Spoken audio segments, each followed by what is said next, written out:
call 'em. Wherever you need me, call 'em. I go give you what you need, call 'em.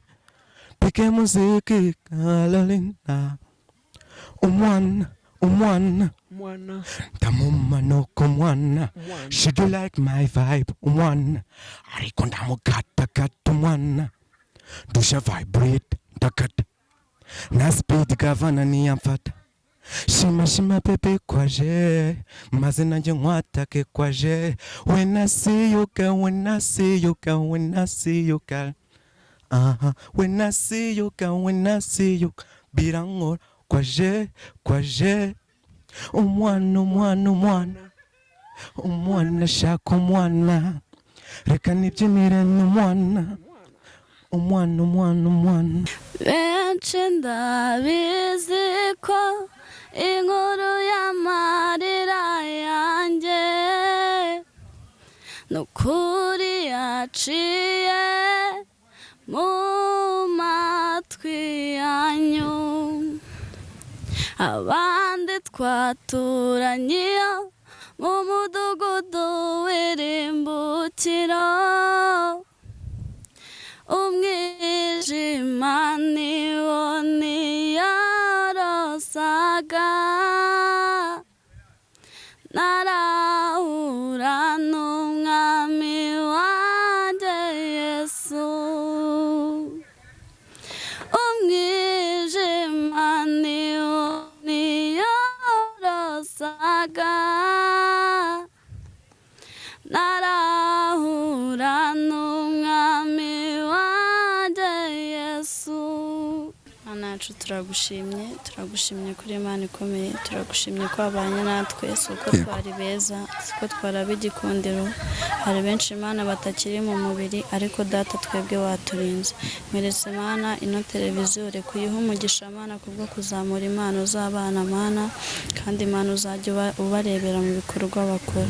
Tubisabye tubyizeye izina rya Yesu, amen. Haraho nageze nkibaza niba Imana iriho, amarira nariraga yamaye kongera nkizera ko Imana yanjye iratinda, ariko sigihera. Nicyo cyizere nari nsigaranye mu mutima wanjye, ese ntiryari nzongera nkizera, ese ntiryari nzongera nkaca bugufi aho imbere y'umwami wanjye. Arakomeye aho imbere y'umwami wanjye, arakomeye. Umva nkubwire, iyo ndirimbo niyo uri kugeza wagerageje kwandika? Hari n'izindi ariko genda umva se, genda iyo ndirimbo yandike neza. Nyine hari ukuntu iyo umuntu akubonye ariko ahita imagine ati uyu muntu akora iki, ariko iyo akubonye ndavuga ati wa muntu nta kintu atwaye. Turaza kugaruka kuri Sifa nyuma, ariko reka mbere ko tuza kwerekana impano zacu, reka tubanze tugaruke duse nk'abaganiraho. Keve, ubu aka kanya ufite imyaka ivuga kagukunda, tubwizanye ukuri. arahari. Ni nk'abanga aka kanya? Batatu. Kera hashize nk'imyaka nk'itatu bwo bwa mbere hari ukuntu nyine uba uri wenda mu Kigare, niga mba mu kigo, twagize gutya dusohokana n'abaniga, urumva ukuntu uba ugenda ngo ni gengo, yego mugenda noneho mwajyana ukavuga ati se niba gwaye ikintu akavuga ati niba udasomyeho akavuga ati reka dage riki ewana, ubu nyine ukavuga ati nyine kujya ameze nyine mfata ko gafemu, reka nanjye ngerageze wayi kuki nabikora. Yego muri Betesida ese njyano hirya no hepfo kwa Rugamba. Oya ni Nyacyonga. No hari Betesida. Bishop anyu ni Rugamba, umushumba wanyu ni Rugamba, akabonyejwe na Rwibasira, bose urabazi? Ubugira sheri. Oya. Ubu ku myaka 15 ufite sheri, kandi uvuze kwemereye sheri.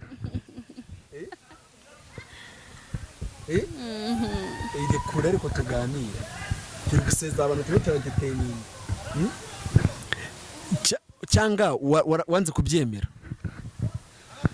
warabyemeye bivamo niba ari ubukene akenshi nk'ubu ngubu abenshi rijya avuga ati ntabwo naba umusitari mbaye wenda nasomaho sibyo ubundi akavuga ati cyangwa se inshuti zawe zikabigushyiramo wabyinga nk'inshuti niba wenda zijya zibeta nawe zikajya zikwibetana nawe ugashiduka wabigiyemo yego turagaruka nyuma.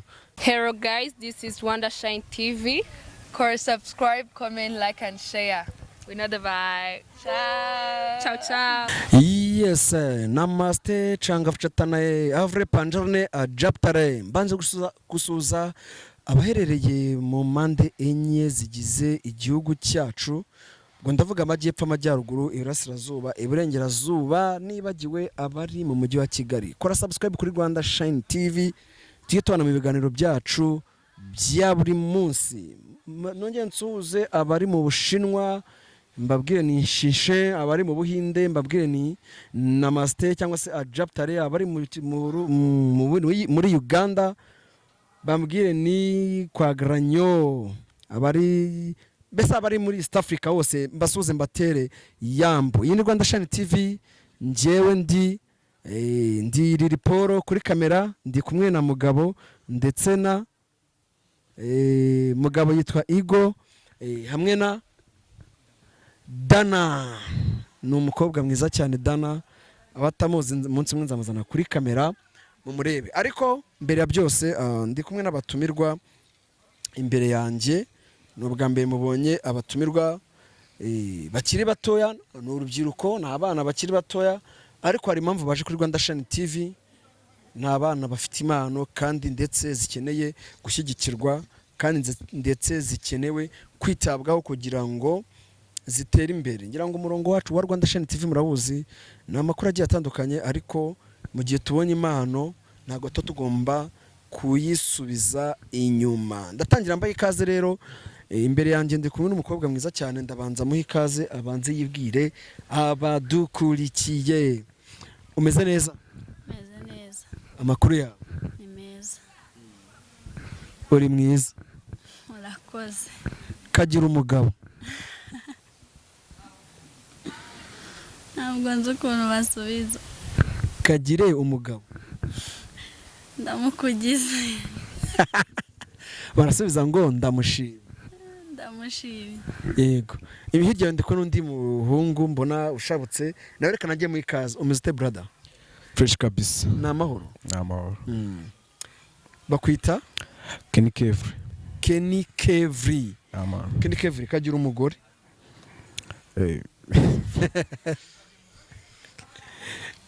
Ibintu bya Kinyarwanda. Ndamushimye. Umukwe babwiye ngo kagire umugabo, atavuga ngo ndamukugize. Ari umusaza wimubwiye ngo nakubera umugabo. Amakuru yanyuze? Meza. Umeze neza? Nta kibazo. Sifa bakwita ngo Sifa harya? Sifa nubwo kanga ugiye kuri mikoro. Nanga inshuro nyinshi. Sifa rero mbere na mbere tugoye ikaze kuri Rwanda Shine TV, sibyo? Murakoze. Sifa, umuntu utazi Sifa, ubonye Sifa bwa mbere na mbere, ni iki cyamwenteresa gutamenya Sifa akibona Sifa bwa mbere? Kibona Sifa bwa mbere ubwo se ashaka kumenya utese nyine. Okay, njyewe turahuye bwa mbere, njyewe ndiri Riporo, ndamutse nkubonye niki nkubonaho nkata nifuza kuba nakugira amatsiko kumenya ibindi byinshi? Ndi muremure. Aha, Keve. What's up? Aga ni Keve? Yes. Keve, umuntu utakuzi muhuye mu muhanda muri kugenda, niki cyamwenteresa kuba yakifuza kugusuhuza cyangwa akaba yakifuza kuba inshuti yawe muhuye mu nzira? Ikintu cya mbere wenda nk'urugero ambonye atazi nk'icyo nkora cyangwa se akabyumva ahandi, yego, ashobora kugira amatsiko. wenda nkuko ndi muri industry y'umuhanzi sibyo ashobora kuvuga ati se no mutipa aririmba gute akagira amatsiko yo kundeba ewana kuko hari nk'ukuntu uwo ufite wenda abantu baguca intege cyangwa se abantu basa nk'abagupushinga yego ewana noneho uwo nguwo niyo yaba guca intege we ni wa muntu ubushishikarira kureba ikintu cyawe kurusha abandi bose kugira abone ikintu akubwira niko mbyumva nyine tu yego nk'ikibazo nshatse kubaza ni nko kuvuga muri make hari ukuntu umuntu ashaka kubona gutya mu muhanda wariyogoshesheje nkanjye mfite amasunzu ku mutwe akakubona yakona agatavuga ngo kiriya gihungu ni ikirara kinkura umujyi sibyo agata kujajinga muri make umuntu akubonye yabona ko mbese discipline yawe yayibwirwa n'iki yego ukuntu yayibona discipline yawe ni cya gihe yakubonye wenda uvuga ati nk'uko wenda nk'urugero ushobora kuba uri umunyamakuru sibyo yego n'ukuntu umeze akenshi ibyo bintu ushobora gusanga bibikwemerera sibyo icyo gihe yakwiboneye we n'amaso ikintu ukora utagufatiye wenda mw'ibyo ngibyo wenda nk'urumogi nyine hari ukuntu iyo umuntu akubonye hari ukuntu ahita yimagine ati uyu muntu akora iki ariko iyo akubonye utavuga ati wa muntu nta kintu atwaye. Turaza kugaruka kuri Sifa nyuma, ariko reka mbere ko tuza kwerekana impano zacu reka tubanze tugaruke duse nk'abaganiraho. Keve, ubu aka kanya ufite imyaka ingahe niba atari banga? Abo ngubu ari myinshi cyane niba atari banga. Okay. Veni ndayibura hibiri. Urabura hibiri? Yego. Ku myaka ya 18. Uracyari muto, ubugize amakangahe? Ngubu ndi senior 5. Senior 5. Kuva wavuka ugi ku myaka ugezeyo ubu ngubu nta cyo byabwenge cyangwa se ikinyobwa cya alcohol urakoresha? Ntago byawe. Ni iki cyabwenge yakoresheje cyangwa se ikinyobwa cya alcohol? Kera hashize nk'imyaka nk'itatu bwo bwa mbere hari ukuntu nyine uburi kwenda mu gaku Kigare niga mba mu kigo twagize gutya dusohokana n'abaniga urumva ukuntu ubugenda ngo ni gengo yego mugenda noneho mwajyana ukavuga ati se niba gwaye ikintu kuvuga ati ntuso niba utasomyeho kavuga ati reka dagera iki nyine ukavuga ati nyine kujya ameze nyine fata ko gafemu reka nanjye ngerageze wayi kuki nabikora. Yego byandi bitanga utuwidi ubona ari iki gituma noneho warugeza aho nshaka none ubona biterwa n'iki kugira ngo umuhungu atangire kuba yawenda yanywa nk'icyo byabwenge runaka? Singiye kubimentioninga nk'icyo byabwenge runaka kurya umuntu nk'umusore ukiri mutoya atangira kurarurwa n'ibiyobyabwenge. Ubona biterwa n'iki? Ni ibigare cyangwa n'inshuti z'abagenda nabo cyangwa se ni ubukene bwo mu muryango? Ubona biterwa n'iki? Ntabwo ari ubukene. Akenshi nk'ubu ngubu abenshi arigiye avuga ati ntabwo naba umusitari mbaye wenda nasomaho sibyo ubundi akavuga ati cyangwa se inshuti zawe zikabigushyiramo wabagenda nk'inshuti niba wenda zijya zibeta nawe zikajya zikwibetana nawe ugashidwa wabigiyemo. Yego turagaruka nyuma. Sifa, twaravuganye navuganye n'umuvandimwe wawe ambwira ko ufite impano sibyo? Ni ryari wamenye ko ufite impano? Ngewe kuva kera nyine nakundaga kuririmba nkazajya njya ahantu bakambwira ati uzi kuririmba kubera ko hari umushinga tubamo itorero ryaho ndaririmbira. Yego. Bakambwira ati uzi kuririmba nta kuntu wakandika indirimbo zawe bakazakujyana muri studio ako nyine kubera kubura umuntu uguha support kugira ngo nawe ukore icyo kintu uzi ko hari ikintu gishobora kukugeza. Rimwe na rimwe nkandika indirimbo nkazishyira nko mu ikayi nkayibura, impapuro nkazibura, bigatuma nyine wumva utabiha agaciro cyane. Ako nyine ngenda bikunda cyane kandi mbyiyumvamo. abantu bakubwiye ko ufite impano wowe se wabyumvagamo cyangwa wabikoraga ubikunze? hari gukunda ikintu no kuba ufite impano y'icyo kintu. ndaguha urugero, hari umuntu ukunda filime, ukunda kureba filime akumva yayikina ariko nta mpano yabyo afite, ibyo nabizi. hari no gukunda indirimbo ugakunda umuhanzi runaka ukakumva wakunda nka Israel Mbonyi ukumva ukuntu aririmba yewe n'indirimbo zukazisubiramo neza, ariko hari no kugira impano yo kuririmba ibyo bintu unabikunda. muri wowe wiyumvishemo ko ufite impano? Niyumvishemo ko mfite impano. kugira ngo ngaruke kuri Kevin, ndabanza ngo baze abana mugendana, urubyiruko mugendana, wowe wambwiye ko urimba gospel, nibihe bishuka umwana w'umukobwa ahura nabyo ku buryo byatuma ava mu murongo w'agakiza wo gusenga, byatuma kariyeri ye irangira, byatuma mbese ubuzima bwe burangira? ibishuko ashobora guhura nabyo. ushobora kubura umwana w'umukobwa ugendana n'abakobwa nyine batari abantu beza, ugasanga uri umwana w'umukobwa unywa inzoga, unywa amatabi. rero nta mwana w'umukobwa unywa itabi anywa inzoga umbwire ngo azagera ku kintu kizima. iyo umaze kunywa iryo tabi ukanywa iyo nzoga ukaba utakibashije kwikontorora, ntihandi usanga umwana w'umukobwa nyine yatwaye inda. kandi umwana w'umukobwa yatwaye inda aba yumva ubuzima bwahagaze. rero numva ari cyo cyatuma umwana w'umukobwa ata umurongo. uramutse wisanze watwaye inda ukabona uratwite kandi mama uramuzi neza na papa uramuzi, ni iki watekereza? natekereza ko ubuzima bwanjye burangiye. wayikuramo cyangwa mubyara? byaterwa n'iyo situwasiyo nyirimo nyine, nibyo byagena nuko icyo kintu gishobora kubaho.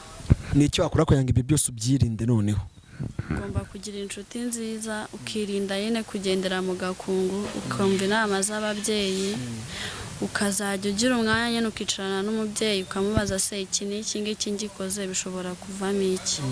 byagufasha rero kwirinda ibyo byose. inshuti nziza rero, mpamvu ndi kubaza gutya ngende kuko bazi ibyo nzi. inshuti nziza ni iyihe? inshuti mbi ni iyihe? kugira ngo umwana ugukurikiye mu ngano, uba ufite imyaka ingahe? 15. uyu umwana ugukurikiye akanya imyaka 15, wenda ufashe telefone ya mama we cyangwa ya papa we, inshuti nziza azayibwirwa n'iki?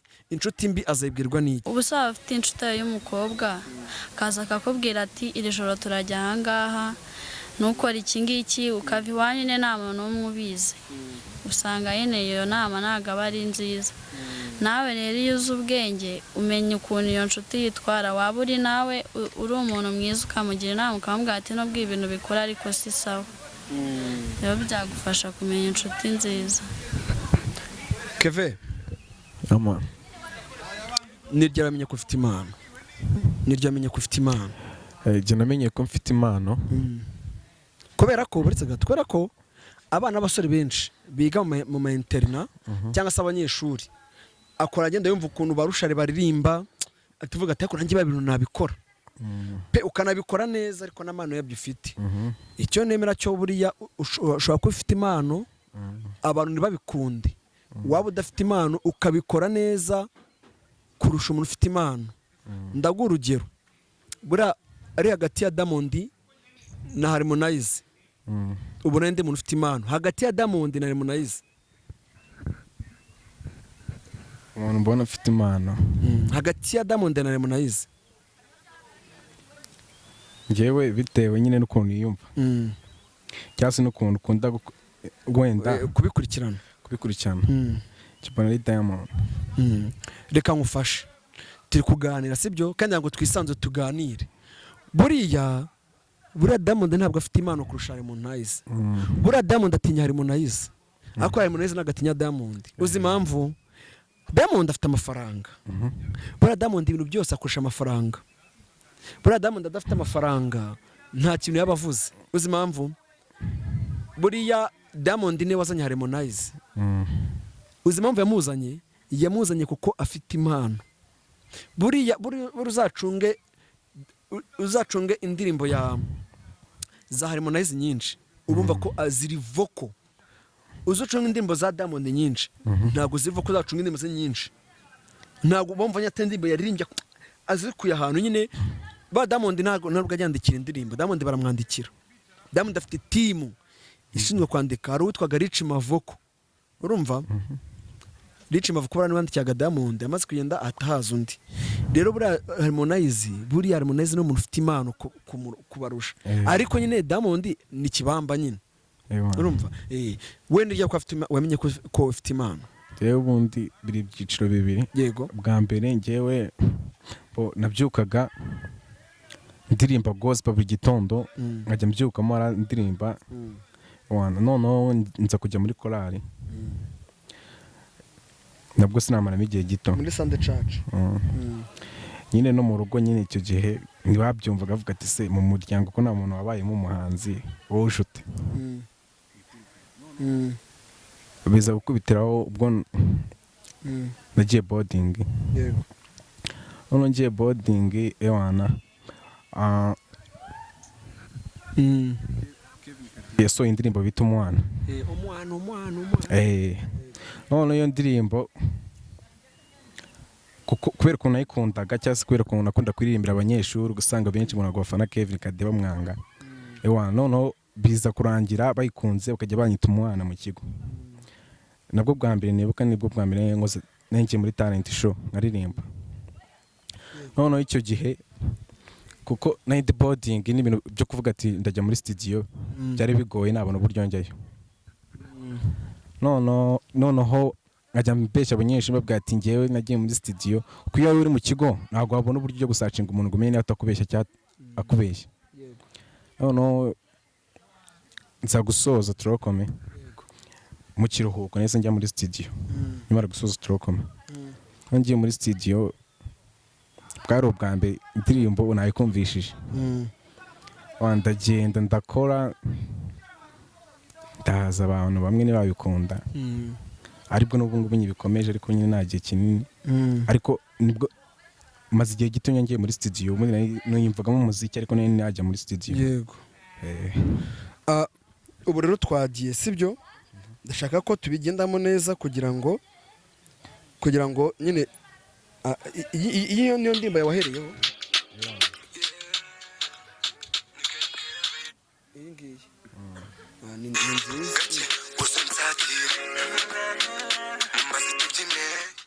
indirimbo yawe yitwa Kwaje by Kenny Kevri ubwo abantu bajya kuri YouTube channel bayirebe ifite abantu 527 imaze amezi abiri channel yawe ifite ibihumbi ijana ifite abantu 167 twize ko tunjya gukora ikindi kiganiro nibura 1000 cy'abasubscribe cyaruzuye banayirebe bajyo bayirebe yitwa Kwaje by Kenny Kevri twagiye rero kapera sifa uri tayari cyatonze Kenny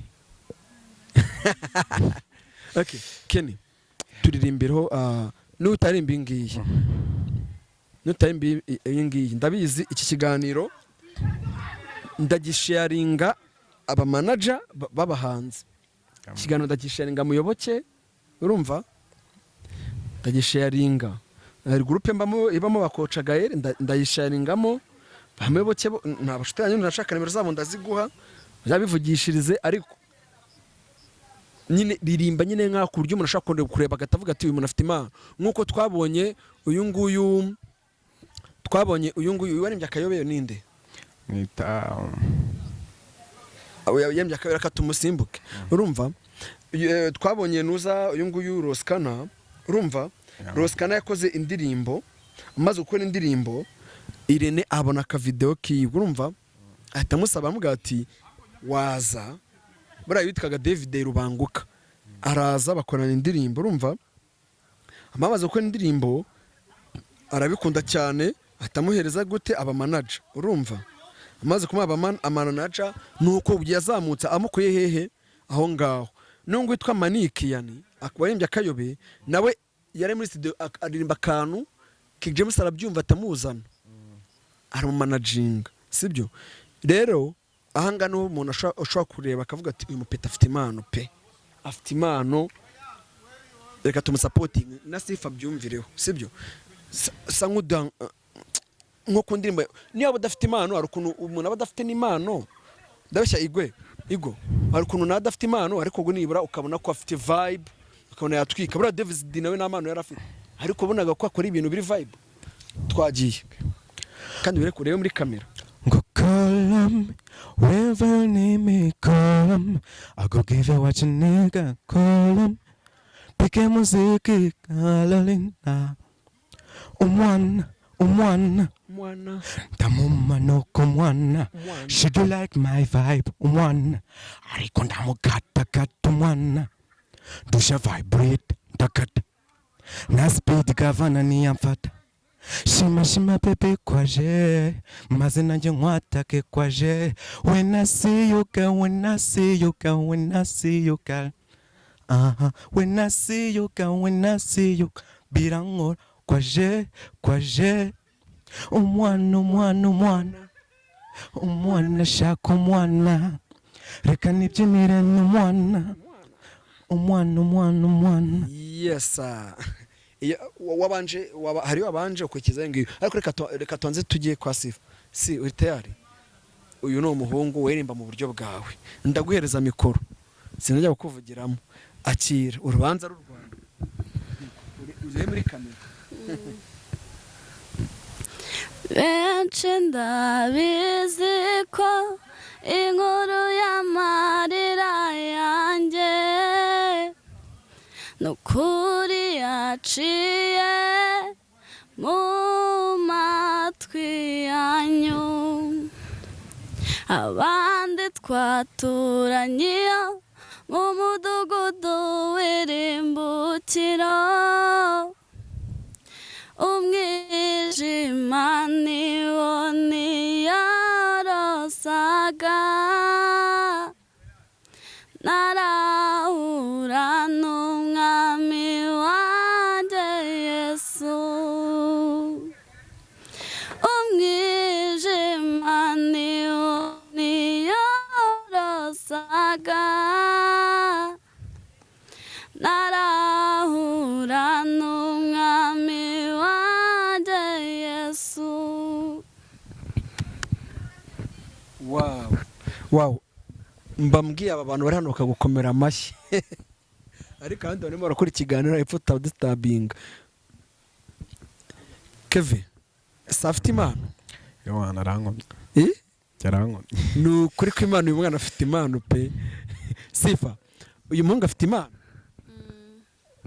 ni igiki wumvishemo mu mpano ye mu ijwi rye iriya ndirimbo aririmbye ajya kuririmba nka Kevin Kade muri make arashoboye ni igiki Kevin igiki bamwumvishaho ukumva kiragutunguye namwumvishaho cyangwa n'umwumvishe iyo umwumvisheho nuko ambwiye ko nshobora kuba yumvishe ko ndirimba nka Kevin Kade kuko n'ubundi Kevin Kade ubundi mufata nka role model kuko ariwe watumye ninjira muri industry kumva nakora umuziki nkumva ndawukunze kuko ariwe wunkundisha noneho tugiye kuririmba mu buryo bwawe kandi ntiwipanike nyine usore ijwi wumve ko ari wowe uri kurisohora tu no mu buryo bwawe sibyo mu buryo bwawe shaka indirimbo iyo ari yo yose n'ubundi ibyo ndi kuvuga mu buryo bwawe yawe kandi ntiwipanike ntushake kwigana runaka wewe ba wowe Kevin wewe creatinga voko yawe twagiye yego ngo baby let me make you the only sinshaka guhora uri lonely amakosa ndayemera na muntu n'umwe uri baby used to be my wamoraga iruhande don't wanna lose you no I'm sorry habayeho mistake sorry baby I want uburyo ntibizongera wow nicyo nashakaga noneho ni ukuvuga ngo ngewe umuntu afite impano ntabwo nabijya kure wenda reka ngutere story njye natangiye umuziki kera ariko kuba natangiye umuziki kera ntabwo ibyo ushaka kuwunyumvisha yuko mfite impano ndetse kuvuga hari abantu ububona bajajinga abahanzi sibyo ugasanga umuntu ateguye event runaka wenda yo gushaka impano ugasanga azanye abahanzi runaka ngo bajajinga abanze bagenzi babo akagenda kuko umuntu ari umuraperi ari umusitari akagenda ngo kuko umuntu yakoze umuziki kera ngo agiye kujajinga umuhanzi kandi nawe ubwe ntabwo ubwo bushobozi abwifitemo bwa kujajinga umuntu ngereka nkwe nk'urugero ngiye natangiye umuziki kera pe ariko ngiye nabasha kujajinga umuntu kuko ngewe niba narakoze video ya mbere Meddy namutanze gukora video maze igihe kinini cyane mu muziki umuntu urimba nabi n'umuntu urimba neza namwumva ushobora kuririmba neza ariko nta mpano ibyo bintu ufite kuririmba rero bijyana na discipline n'imyitwarire mu muziki ng'urugero umuhanzi bitagisa cy'inganzo sazi kuririmba bora na melody aramutinya ariko gisa discipline ye niyo yamurangije kuririmba rero bijyana na discipline si wambaruka cyakandi karimbo kamwe mumeri iyo mikoro indi ndirimbo focus ngahara kuri kamera enukuri na jambo na rimwe Uwiteka yavuze maze ngo rihere nimuze mwirebere amaboko yakomeye nimuze mwirebere amaboko yakomeye yemwe abakiri kure yoyoyo mure bijwi ry'ihumure kuma riba y'intonganya yoyoyoyo oya sinshidikanya. wow ariko igo uyu muntu amukomeye amashyi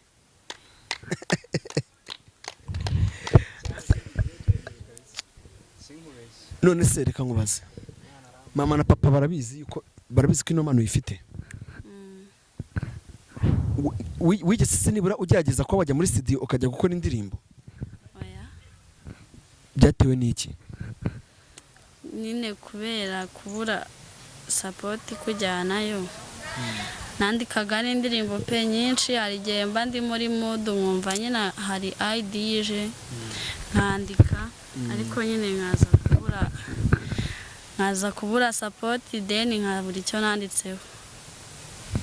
Wow, ukajya nawe indirimbo zibagirwa ubu maze kujya indirimbo zingahe naba nkubeshye sa nkushya mu mibare wenda Kevin maze kujya indirimbo zingahe indirimbo maze kugira ni nk'eshanu izo wakoze muri studio ni izihe zose zirakoze zose zirakoze muri studio n'amavideo n'amalyrics gusa amalyrics yego aka kanya ubonye umuntu ukujyana muri studio akagutungura ati ngro dukore album wabibasha I'm ready sifa ufite indirimbo zenga album nugera ku indirimbo 10 ariko nyine mbizi ko hari support nazandika kubera ko ndandika nkunda kwandika cyane hari ngenda nicara nyine yo nicaye nabuze ikintu nkora nkumva aje idea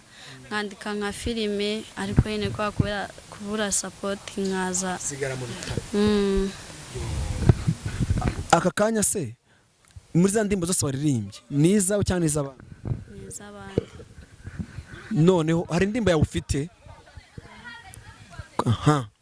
aho nongeye gufatira wambwiye ko wandika iki ndandika nyine ariko nago mbiha umwanya kwa ko mba mbizi ko nta support ihari izo ndimbo wanywe ni za Vitina na Dorcas wow none se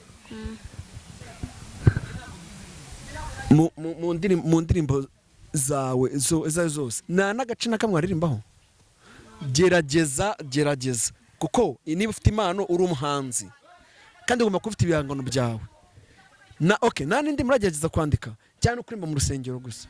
ndazandika cyakora yenda imwe hari agace gato nibuka cyangwa ntabwo ari mikoro.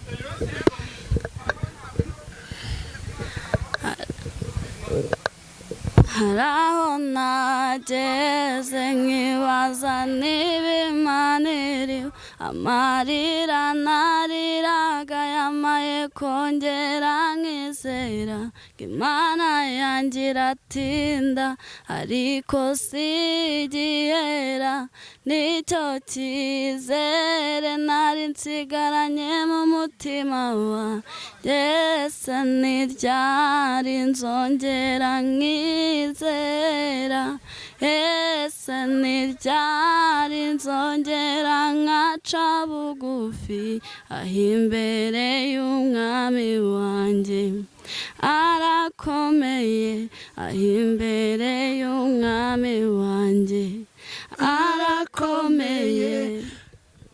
Umva nkubwire, iyo ndirimbo niyo uri kugerageza wagerageje kwandika? Hari n'izindi ariko genda umva se, genda iyo ndirimbo yandike neza, uyandike neza nyine, uzandike ibitero bibiri. Wari warisoza? nari narayisoje. Ifite ibitero bingahe? Kwa ko narayisenga se n'iryari ifite icyo gitero cya mbere na refre n'ikindi gatisoza. Igitero cya refre n'ikindi gatisoza, ubwo ni igitero kimwe? Ubwo ni ibitero bibiri. Noneho genda uyirepete neza, yegereza mikoro, genda uyirepete neza, wowe uyandike. Ndaza kuvugana n'umushuti wanjye ufite studio, tuzajye muri studio tuyikore, sibyo? Ndaguhuza nawe azakumanajinge, so wabyemera? Agufungurira YouTube channel, akujyane muri studio, nimurangiza muyikore, bayikorere audio na video. Siyo yonyine, niyo nuvuga ngo niyo tuzaheraho tukareba ese iyi ndirimbo yamara iki, ese ko dukoze indirimbo imwe twabasha gukora n'izindi nyinshi zikabyara umusaruro, sibyo? Ubwo sufasha bwa mbere hereza na Keve, reba mu ndirimbo zawe utarakora, sinzi niba uzifite utarasohora, urazifite cyangwa uracyazandika? Shaka mu ndirimbo zawe imwe ukunda witirira imbere hano twumve nawe ko twabasha kuyikora. Uno munsi nakaze bebebe, mfite gahunda yo kukugira uwanjye, it's alright, yeah, I wanna choose a billion tie, ni wowe mbona sinibona udahari, wanshyize by my side, ndashaka kukubona wishimye, ndashaka kuguha la vida loca, abagushaka ubabwira utitoka, yeah. Maisonguri body party yanjye wallahi, sinshobora kukuvira iruhande, fo uri igice cy'ubuzima bwanjye, udahari nacyo nyimaze, sinakwita bobo cyangwa nkwite bebe, sinakwita sheri cyangwa nkwite monamo. Yes Kevin, iyo ndirimbo ni nziza, ni nziza, ariko noneho ndashaka ko nzajya uririmba noneho hano ujye uhafungura, siko muri kubyumva, hano ujye uhafungura, wafunguye nyine wumve wisanzuye, nyine wumve ko wumve wisanzuye, nawe ugenda ikosore neza nk'uko nk'ibyo ngiyo nguyu, sibyo? Nawe tuzagenda tugire tujyane muri studio, tube twabasha tukorera ko twayikorera audio na video, kandi muri studio nziza, urumva, sibyo? Tubashe kuba twareba ko indirimbo twayikora neza. So turi kugana ku musozo rero, sibyo? Turi kugana ku musozo. Ndashaka kubabaza ikibazo kimwe twigendera. Abahanzi bakwinspira muri gospel ni abahe? Muri gospel Christine na Dorcas nibo bakwinspira, bari kumva uramutse na Vestine na Dorcas wabwira iki? Bivuga baho ubutumwa maramutse muhuye, ijambo wababwira? ikintu nababwira ko mbakunda kandi ko nifuza gukorana indirimbo nabo. Kevin uramutse uhuye na Kevin Kade wamubwira iki? ndamutse muhuye na Kevin Kade Kevin Kade avuga kumwemera cyane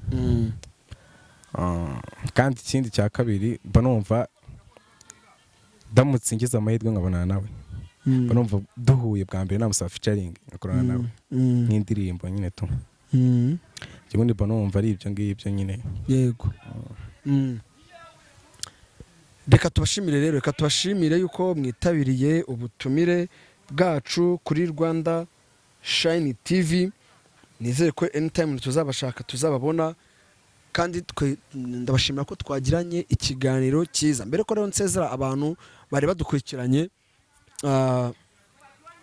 nababwira ko aba bana bafite impano, nyamuneka izi ni impano zikwiye gushyigikirwa. Keve, umuntu ashaka kukubona rero yakubona gute? Ari telefone yakubonaho bimeze bite? Telefone irahari kandi na platform social media zivuge. Instagram Kenny Kevri na TikTok Kenny Kevri, kuri YouTube channel yanjye naho ni Kenny Kevri. Yego. Ni ari na telefone hari? Irahari. Yivuge.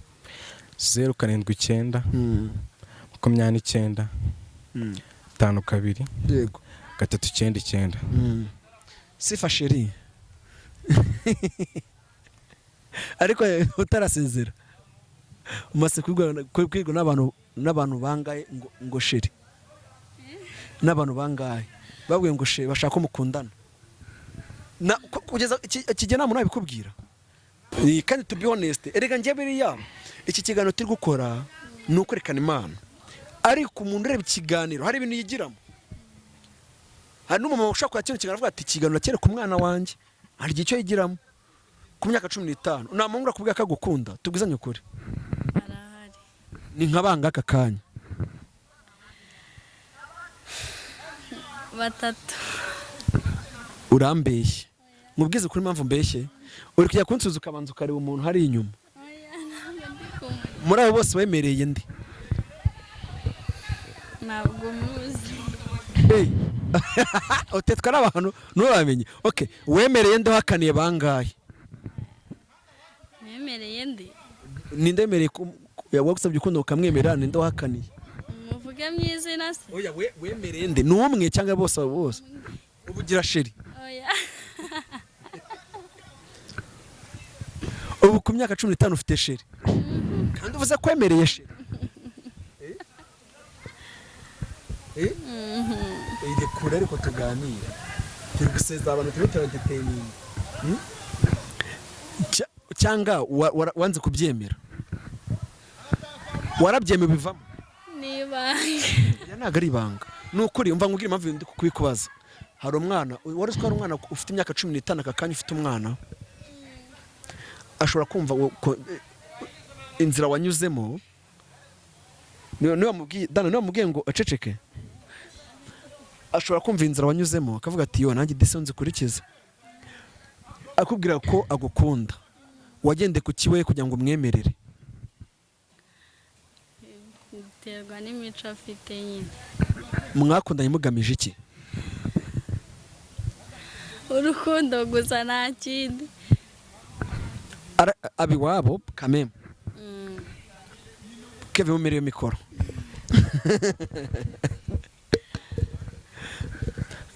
None se gukundana ni byiza ntago ikindi kintu unshaka kumva nago gukundana ari bibi. Ntago gukundana ari bibi. Urumva? Si bibi gukundana ni byiza. N'ijambo ry'Imana avuga ngo kunda mugenzi wawe nkuko wikunda. Kandi nta kuntu wakunda Imana utabona wanga mwene so. Sibyo? Gukundana n'umuhungu ni byiza ariko niba munakundana akakanya nta kibazo kirimo. Wumva kandi nago gukundana ari icyaha. Uri kwanga kwivuga gukundana si icyaha. Ahubwo urukundo rujya mu ngeso mbi. Nirwo rukundo rubi. Sibyo Kevin? Nirwo rukundo rubi. Sibyo? Akakanya niba mukundana. nta kintu cy'ingeso mbi arakubwira. Ni waramutse bite bimeze bite amakuru. Vuga nimero ya telefone abantu bifuza kuba bazakubona ufite telefone mu rugo. Yego none iyo ufite wayigendanye. Vuga nimero ya mama wawe kugira ngo iri kuri WhatsApp. Vuga nimero ya mama wawe kugira ngo umuntu agushaka kurya yakubona, cyangwa y'umuntu w'iwanyu cyangwa ya Dana bazamuterete Dana. Bebe eke ntacyo bazamuterete. Eke ntacyo 780 39 60 16 0 mana mikoro gatoya ifatirana 780 yego 39 60 16 amazina yitwa Charite. Hani igihe abantu bashaka kuvuga koherezaho n'agafanterega kuvuga ati tukohereje indi mafaranga genda muri dukora indirimbo. Kevin nawe niyabaruyeho n'amazina yanjye Kevin nde Ishimwe Kevin Ishimwe Kevin turi kugara ku musozo ndacyari kuri wowe umva humura feel free. Aka kanya impano yawe Imana iyagure sibyo Kevin kandi nawe iyagure. Rero mbere ko tugana ku musozo usenya muri dini nsengera muri Betesida usenya hano hirya hano hepfo kwa Rugamba. Ni Nyacyonga. No hari Betesida. Bishop wanyu ni Rugamba. Mushumba wanyu ni Rugamba. Akabonyejwe na Rwibasira. Bose urabazi? Rwibasira ntabwo umuzi? Ego ko Pastor Rwibasira ariko Rugamba uramuzi? None Bishop wanyu ninde? Si Betesida Horing Church? Ni Betesida gusa. Betesida gusa. Betesida. Rero reka dufashanye. Reka nkwereke Bishop wanyu. Igiciro cyanyu gikuru kiba hehe? Kiba ku Gisozi mu Gakinjiro ka Gisozi. Dire nano epfo n'ibindi kukubwira. Urumva? Ngiye kumukwereka kugira ngo ubutaha uzajye umenya Bishop wanyu sibyo? No kugira ngo dufashanye sibyo? Urumva nusengera ubwo wowe uzi ababayobora aho ngaho sibyo? Reka mukwereke Bishop wanyu rero. Bamwita Rugamba. Niwe muyobozi wa Betesida mu Rwanda no ku isi hose. Kugira ngo n'ubutaha uzajye uvuga uti ati dore umushumba wacu sha tenda kuzi. Bamwita Bishop Albert Rugamba. Bamwita kandi ndashaka ifoto nziza. Nanubwo ugeze wumva amakuru se y'ubushize ko bari baramufunze. Umushumba mukuru dere ngibi reka mbikwereke. Ndashaka kugufasha kugira ngo ubutaha mu minsi ishize havuzwe amakuru yuko bamufunze kubera ko yatanze sheke itazigamiye. Ubwo ni sheke mpimbano. Ni sheke urimbano muri kurari? Nise ko ndi kujya kumureba gatabanyirika ibitende. Ariko dere n'uyu nguyu by the way dere n'uyu. Dere n'uyu Bishop Rugamba amonye. Dere nguyu. Icyiciro cyane wakizi? Kibano epfo nyine niyo ku cyicaro kiri. Kandi nacyo mbikwereke. Betesida. Yabandika bagenda gutarya.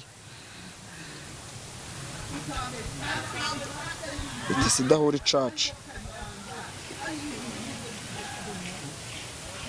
Betesida Holy Church. Mufite urusengero rwiza by the way. Ikise kirango cyanyu?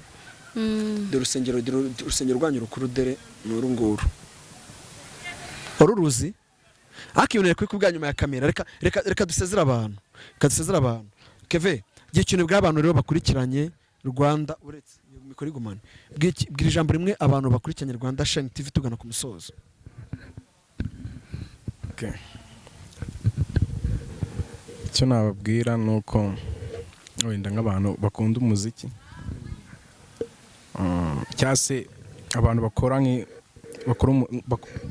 cyase baranda nyine batari bafatisha upcoming artist.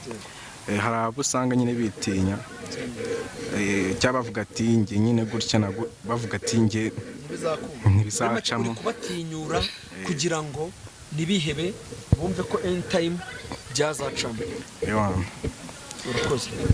urakoze abandi bana batabona amahirwe kuza kuri kamera babwira iki?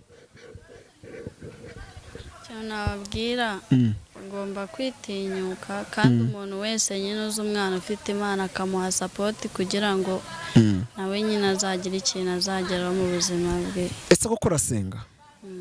Ngaho duhesha umugisha. Sengera Rwanda Shine TV. Nushaka kuvuga amagambo 3 gusa. Anacu turagushimye kuri Imana ikomeye, turagushimye ko abanye natwe, suko twari beza, suko twarabigikundiro. Hari benshi Imana batakiri mu mubiri ariko data twebwe waturinze. Meretse Imana ino televiziyo rekuyeho umugisha Imana kubwo kuzamura impano z'abana Mana, kandi Imana uzajya ubarebera mu bikorwa bakora. Tubisabye tubyizeye izina rya Yesu. Amen. Amen. Kuri kamera twari kumwe na Igo Mugabo ndetse na Dana ngendera iporo bavumba ku ijwi ritona General Commando de Brigade de l'amour rwigiza rwamagabo taje committee ngamba z'imishimitiko kamigaritse megari gafite imigambi yo kugibwami. Rwanda Shine TV kora subscribe tuyitona migano byacu bya buri munsi. Ciao ciao mbepera abantu ciao ciao. Hello guys, this is Rwanda Shine TV. Subscribe, comment, like and share. We know the vibe. Ciao. Ciao ciao.